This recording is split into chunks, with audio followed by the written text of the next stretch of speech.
Assalamualaikum SLS student, we start Amazing Science, our class 3. We were reading about air. In our last lecture, we read that air has pressure. Today we will start reading from page number 33. SLS student, open your books, page number 33. Experiment, weight an empty balloon. Now fill with balloon with the air and weight it again.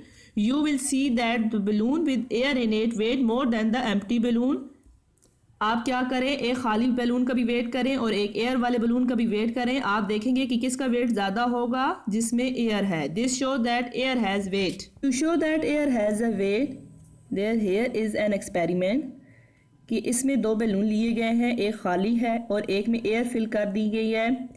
जिस balloon में air है वो downward move कर रहा है और ये show कर रहा है कि इसका वेट है, तभी तो ये नीचे की तरफ मूव कर रहा है। इसके अंदर क्या है, एयर है। Look at here student, I take two balloons, one is empty and other is filled with the air. You can see that the balloon which has air moving downward show that air has weight. In air has pressure, air has weight. Air has pressure, that is called air pressure. Air pressure can affect the weather.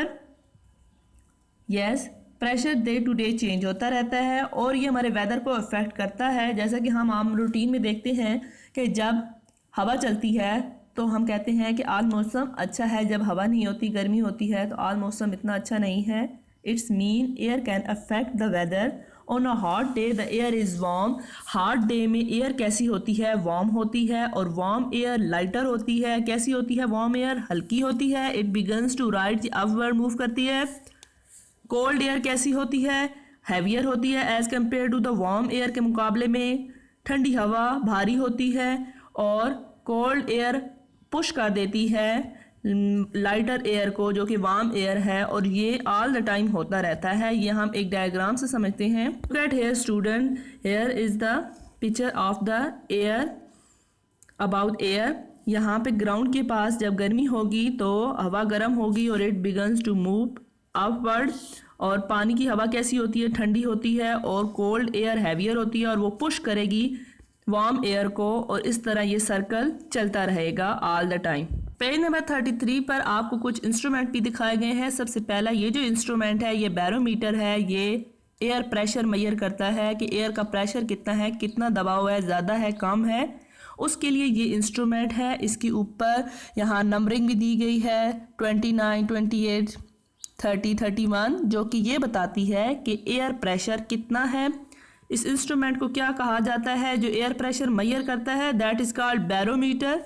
एक और instrument दिखाया गया है और इसके ऊपर ये fan जब मूव करता है, जब तेज़ हवा चलेगी तो ये फ़ैन तेज़ी से मूव करेगा और यहाँ ज़्यादा रीडिंग आएगी। ये क्या मेजर करता है, स्पीड मेजर करता है, speed of the wind. Speed of the wind जो मेजर करता है उस इंस्ट्रूमेंट को क्या कहा जाता है, एनमोमीटर। क्या कहा जाता है, एनमोमीटर। नेक्स्ट है विंड वेन। विंड वेन क्या करता है, डायरेक्शन बताता है। यहाँ पे नॉर्थ, साउथ, ईस्ट, वेस्ट की डायरेक्शन बताई गई हैं और ये हमें हेल्प करता है मेजर करने में, डायरेक्शन बताने में, किसकी, विंड की। एयर की डायरेक्शन बताने के लिए जो इंस्ट्रूमेंट है that is called wind vane. Wind vane tells us the direction of wind. Open your book, page number 34। This moving air is called wing.